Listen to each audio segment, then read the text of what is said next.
Hello, my name is Miss Wong. Today in our grade 10 combined class, we're going to be introduced to trigonometry. Take a look at the outcomes in the Alberta Program of Studies in Mathematics 10C to see what we're going to touch on this class. Specifically, develop and apply the primary trigonometric ratios sine, cosine, and tangent to solve problems that involve right triangles. I know what you're probably thinking. That sounds hard. But don't worry, we're going to learn in a new way.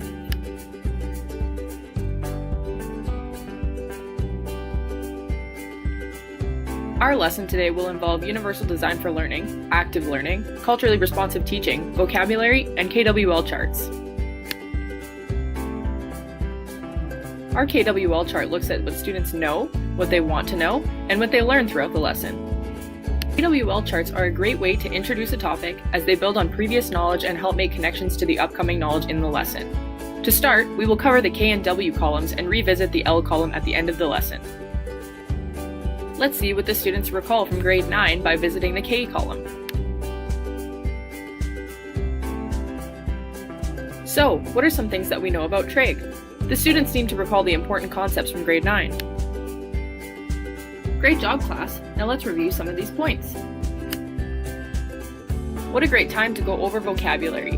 This is an example of UDL, as we are teaching in a way that can benefit everyone. Going over vocab allows all students to relearn or review material before moving on to newer concepts. Even though we might assume that all students understand, it's always a good idea to revisit these words as some students may find them tricky.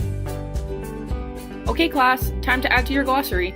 Students are able to organize their vocabulary into a way that works for them with their own definitions and visuals. Here are some examples of what students may have had in their own glossaries.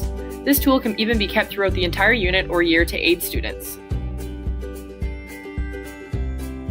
Now that we remember some things about trig, let's discuss what we want to know. Here are some awesome things that the students are curious about.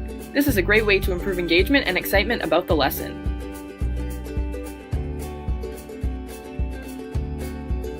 Now for some active learning. It's finally time to get into the lesson. Here we are, outside of our own school. We have a giant flag post out front. How tall is it?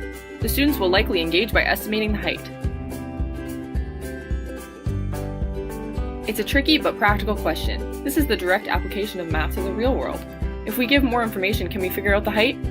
Could we now apply the Pythagorean theorem to solve? Unfortunately not, since we only have one side and an angle. We get to learn new math. Fantastic!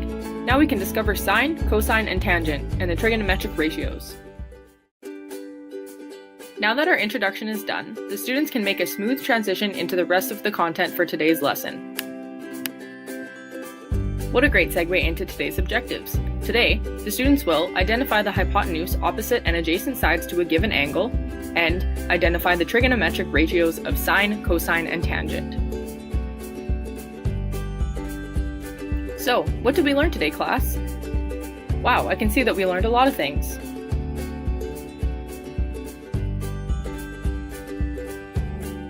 This is a great time to add to our KWL chart about what we learned today.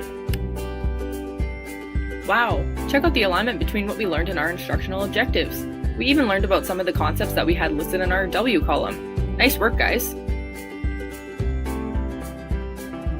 You did great today! Let's finish by filling out new words into our glossaries. We can use these for the next classes.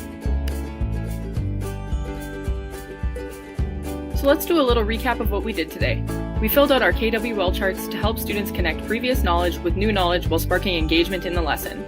We also looked at math vocabulary, setting up a tool that can be utilized to master these terms. This will act as a great benefit to all students, struggling or not. Next, we participated in an active learning session to reduce barriers and promote hands-on learning. This real-world application is a good way to spark interest in students and wake them up for the lesson. Lastly, we achieved the objectives that we needed to today. Now students will be ready for the next lessons on the topic of trig. Thank you for listening to my introduction to trigonometry for Math 10C. If you're curious, the flagpole was 6.93 meters high. Thanks everybody!